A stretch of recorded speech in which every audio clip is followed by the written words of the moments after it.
ವೀಕ್ಷಕರೇ, ನೀವು ಈಗಷ್ಟೇ ಕೋಟಿಗಟ್ಟಲೆ ಹಣವನ್ನ ಖರ್ಚು ಮಾಡಿ ಶೋರೂಮ್ನಿಂದ ಒಂದು ಹೊಸ ದುಬಾರಿ ಬೆಲೆಯ ಒಂದು ತಂದಿರ್ತೀರ ಅಂತ ಅನ್ಕೊಳ್ಳಿ. ಹಾಗೆ ತಂದಂತ ಆ ಒಂದು ಕಾರನ್ನ ಕೂಡ್ಲೆ ಯಾರ ಹತ್ರನೋ ಅದನ್ನ ಕಟ್ ಮಾಡೋದಕ್ಕೆ ಕಳಿಸ್ತೀರಾ.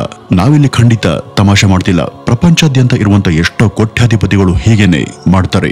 ಮತ್ತೆ ಅವರು ತಮ್ಮ ಹೊಸ ಕೋಟಿಗಟ್ಟಲೆ ಬೆಲೆ ಬಾಳುವಂತ ಕಾರನ್ನ ಆ ಒಬ್ಬ ವ್ಯಕ್ತಿಯ ಕೈಗೆ ಅದನ್ನ ಕತ್ತರಿಸೋದಿಕ್ಕೆ ಸಂತೋಷದಿಂದನೇ ಕಳುಹಿಸಿಕೊಡ್ತಾರೆ. ಇದರಿಂದನೇ ಆ ವ್ಯಕ್ತಿ ಇವತ್ತು ವಿಶ್ವಾದ್ಯಂತ ಜನಪ್ರಿಯ ಆಗಿದ್ದಾರೆ. ಮತ್ತೆ ಅವರು ಈ ಒಂದು ಕೆಲಸದಿಂದಲೇ ಇವತ್ತು ಕೋಟಿಗಟ್ಟಲೆ ಹಣವನ್ನ ಗಳಿಸ್ತಿದ್ದಾರೆ ಅಂದ್ರೆ ಅದನ್ನ ನಿಮ್ಮಿಂದ ನಂಬೋದಿಕ್ಕೆ ಸಾಧ್ಯನಾ? ಹೌದು, ಈ ಒಂದು ಕೆಲಸಕ್ಕೆಂದನೇ ಒಬ್ಬ ವ್ಯಕ್ತಿ ಇದ್ದಾರೆ. ಆ ವ್ಯಕ್ತಿ ಹೆಸರು ಅಕಿರಾ ನಕಾಯಿ. ಅಷ್ಟಕ್ಕೂ ಯಾರು ಈ ವ್ಯಕ್ತಿ? ಇವರ ಬಗ್ಗೆ ನಾವ್ಯಾಕೆ ತಿಳಿದುಕೊಳ್ಬೇಕು? ಇವರ ಹಿನ್ನೆಲೆ ಏನು? ಜಗತ್ತಿನ ಹಲವಾರು ಜನ ಶ್ರೀಮಂತರು ಇವ್ರ ಬಳಿ ತಮ್ಮ ಬ್ರಾಂಡ್ ನ್ಯೂ ಕಾರ್ಗಳನ್ನ ಯಾಕೆ ಬಿಟ್ಟು ಹೋಗ್ತಾರೆ? ಆ ಕಾರ್ಗಳನ್ನ ಈ ವ್ಯಕ್ತಿ ಏನ್ ಮಾಡ್ತಾರೆ?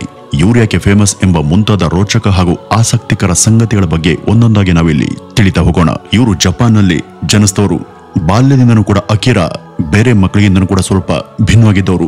ಏಕೆಂದ್ರೆ ಸಾಮಾನ್ಯವಾಗಿ ಚಿಕ್ಕ ಮಕ್ಕಳು ತಮ್ಮ ವಿದ್ಯಾಭ್ಯಾಸದ ಗಮನವನ್ನು ಹರಿಸಿದ್ರೆ, ಅಕಿರಾ ಮಾತ್ರ ತಮ್ಮ ಬಾಲ್ಯದ ದಿನಗಳಲ್ಲಿ ಕಾರುಗಳು ಮತ್ತು ಅವುಗಳ ಮೆಕ್ಯಾನಿಕ್ ಅನ್ನ ಆಳವಾಗಿ ಅಧ್ಯಯನ ಮಾಡ್ತಿದ್ರು. ಈ ಅಕಿರಾ ಅವ್ರಿಗೆ ಕ್ರಮೇಣ ವಯಸ್ಸಾದಂತೆ ಕಾರುಗಳ ಮೇಲಿನ ಅವರ ಆಸಕ್ತಿ ಹೆಚ್ಚಾಯಿತು. ಅವರು ತಮ್ಮ ಈ ಒಂದು ಪಯಣವನ್ನ ರಫ್ ವರ್ಲ್ಡ್ ಎಂಬ ಒಂದು ಡ್ರೀಪ್ ಟೀಮ್ ನೊಂದಿಗೆ ಶುರು ಮಾಡಿದ್ರು. ಈ ರಫ್ ವರ್ಲ್ಡ್ ಅನ್ನೋದು ತನ್ನ ಅತಿರೇಕದ ಹಾಗೂ ನಿರ್ಬಂಧಿತ ಡ್ರೈವಿಂಗ್ ತಂತ್ರಗಳಿಗೆ ಹೆಸರುವಾಸಿಯಾಗಿದ್ದಂತ ತಂಡ. ಈ ಅಕಿರಾ ತಮ್ಮ ಮೊದಲ ಕಾರನ್ನ ಅಂದ್ರೆ AE86 ಕಾರನ್ನ ಅವ್ರಿಗೆ ಬೇಕಾದ ಹಾಗೆ ಮಾಡಿಫೈ ಮಾಡಿದ್ರು. ಇದರಿಂದ ಅದು ಡ್ರಿಫ್ಟ್ ರೇಸಿಂಗ್ಗೆ ಹೆಚ್ಚು ಸೂಕ್ತ ಆಗುತ್ತೆ ಅನ್ನೋದು ಅವರ ಇಂಟೆನ್ಷನ್ ಆಗಿತ್ತು. ಆದ್ರೆ ಅವರು ಆ ಕಾರಿನ ಕಾರ್ಯಕ್ಷಮತೆ ಅಥವಾ ಕೆಪಾಸಿಟಿಯನ್ನ ಮಾತ್ರ ಸುಧಾರಿಸಲಿಲ್ಲ. ಇಷ್ಟೇ ಅಲ್ಲದೆ ಅದರ ಸೌಂದರ್ಯವನ್ನು ಕೂಡ ಅವರು ಈ ಮೂಲಕ ಹೆಚ್ಚಿಸ್ತಾರೆ. ಇದರಿಂದ ಅವರ ಕೆಲಸ ಕಾಲಾನಂತರದಲ್ಲಿ ಇನ್ನಷ್ಟು ಪ್ರೊಫೆಷನಲ್ ಅಥವಾ ವೃತ್ತಿಪರ ಆಗ್ತಾ ಹೋಯಿತು. ಈ ಅಕಿರಾಗೆ ಡ್ರಿಫ್ಟ್ ರೇಸಿಂಗ್ ಅಂದ್ರೆ ತುಂಬಾ ಇಷ್ಟ.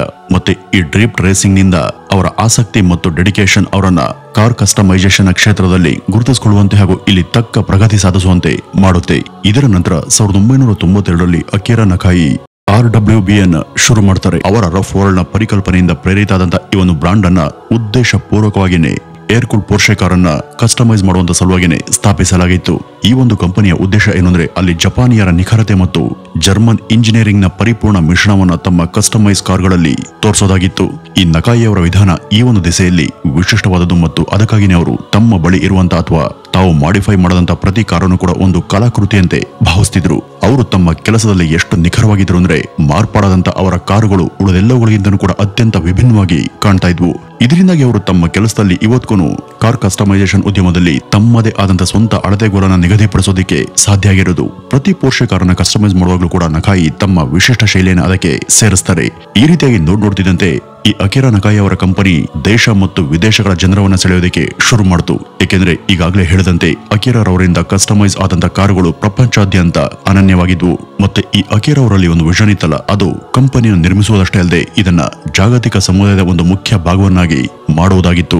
RBW ಮಾಲೀಕರು ಮತ್ತು ಅಭಿಮಾನಿಗಳಿಗಾಗಿ ವಾರ್ಷಿಕ ಸಭೆಗಳು ಮತ್ತು ಕಾರ್ಯಕ್ರಮಗಳನ್ನ ಆಯೋಜನೆ ಮಾಡಲಾಗ್ತಿತ್ತು. ಅಲ್ಲಿ ಬರುವಂತ ಕಾರ್ ಪ್ರಿಯರು ಹಾಗೂ ಕಾರ್ ಉತ್ಸಾಹಿಗಳು ತಮ್ಮ ಕಸ್ಟಮೈಸ್ ಮಾಡದಂತ ಕಾರುಗಳನ್ನ ಜನರ ಮುಂದೆ ಪ್ರದರ್ಶನವನ್ನ ಮಾಡಬಹುದಿತ್ತು. ಹೀಗೆ ನಕಾಯಿ ಅವರು ಕೂಡ ಅಂತ ಒಂದು ವೇದಿಕೆಯನ್ನ ರಚಿಸಿ ಕಾರ್ ಪ್ರಿಯರಿಗೆ ಮುಕ್ತ ಅವಕಾಶವನ್ನ ಕಲ್ಪಿಸಿದ್ರು.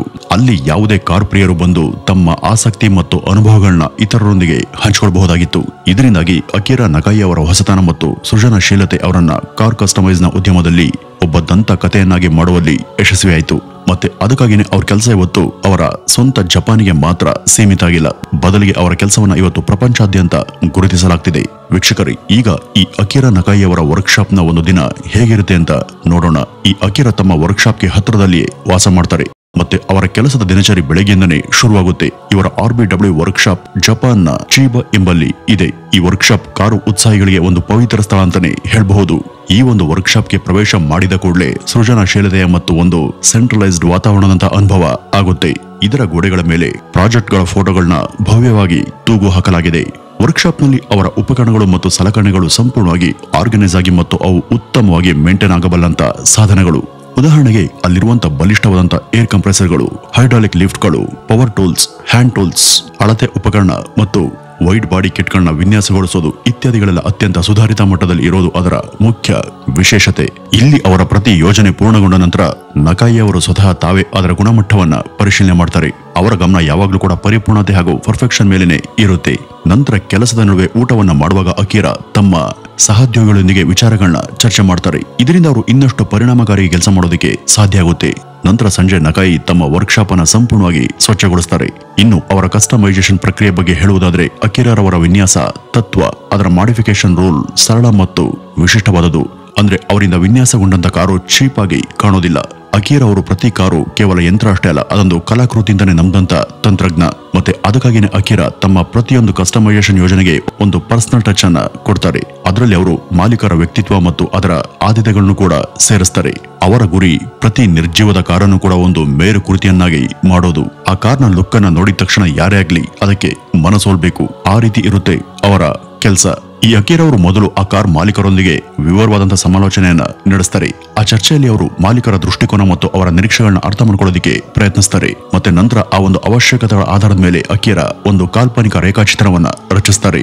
ಆ ಒಂದು ರೇಖಾಚಿತ್ರದಲ್ಲಿ ಕಾರಿನ ಹೊಸ ನೋಟ ಮತ್ತು ಮಾರ್ಪಾಡುಗಳನ್ನ ಅವ್ರಿಗೆ ತೋರಿಸ್ತಾರೆ. ಆ ಒಂದು ಸ್ಕೆಚಿಂಗ್ ಪ್ರಕ್ರಿಯೆಯಲ್ಲಿ ಅವರ ಮುಖ್ಯ ಗಮನ ಕಾರಿನ ಮೂಲ ಸ್ವರೂಪವನ್ನು ಉಳಿಸಿಕೊಳ್ಳೋದು ಮತ್ತು ಅದರಲ್ಲಿ ವಿಶಿಷ್ಟ ರೀತಿಯ ತಮ್ಮ RWBಯ ಶೈಲಿಯನ್ನ ಸೇರಿಸಲಾಗುತ್ತೆ. ಈಗ ಅವರ ಈ ರೇಖಾಚಿತ್ರಕ್ಕೆ ಆ ಕಾರ್ ಓನರ್ ಒಪ್ಪಿ ಓಕೆ ಅಂದ್ರೆ ನೆಕ್ಸ್ಟ್ ಆ ಕಾರಿನ ಮಾಡಿಫಿಕೇಶನ್ ಕೆಲಸ ಶುರುವಾಗುತ್ತೆ. ಈ ಕಸ್ಟಮೈಸೇಷನ್ ಪ್ರಕ್ರಿಯೆಯನ್ನ ಶುರು ಮಾಡೋದಕ್ಕೆ ಮೂಲ ಬಾಡಿ ಪಾರ್ಟ್ಸ್ ಗಳನ್ನ ಎಚ್ಚರಿಕೆಯಿಂದ ತೆಗೆದುಹಾಕ್ತಾರೆ. ಮುಂದಿನ ಹಂತದಲ್ಲಿ ಮೊದಲು ವೈಡ್ ಬಾಡಿ ಕಿಟ್ ಅನ್ನ ಕಾರಿನ ಫ್ರೇಮ್ಗೆ ಅಳವಡಿಸಲಾಗುತ್ತೆ. ಈ ಒಂದು ಪ್ರಕ್ರಿಯೆಯಲ್ಲಿ ಪರಿಪೂರ್ಣ ಫಿಟ್ಮೆಂಟ್ ಅನ್ನು ಖಚಿತಪಡಿಸಿಕೊಳ್ಳೋದಕ್ಕೆ ಹೆಚ್ಚಿನ ನಿಖರತೆಯ ಉಪಕರಣಗಳು ಮತ್ತು ಸಲಕರಣೆಗಳನ್ನ ಬಳಸಲಾಗುತ್ತೆ. ಮತ್ತೆ ಇನ್ಸ್ಟಾಲೇಷನ್ ಮುಗಿದ ನಂತರ ಕಾರಿಗೆ ಬಣ್ಣ ಹಚ್ಚೋದಕ್ಕೆ ಶುರು ಮಾಡಲಾಗುತ್ತೆ. ಮತ್ತೆ ಕೊನೆ ಹಂತದಲ್ಲಿ ಕಾರಿಗೆ ಒಂದು ಸೂಕ್ತ ಫೈನಲ್ ಟಚ್ ಅನ್ನ ಕೊಡಲಾಗುತ್ತೆ. ಇನ್ನು ಅಕೀರಾರವರ ಈ ಒಂದು ಕೆಲಸದಲ್ಲಿ ಎಷ್ಟೊಂದು ಶ್ರಮ ಹಾಗೂ ರಿಸ್ಕ್ ಇದೆ ಅಂತ ಈಗ ತಿಳಿಯೋಣ.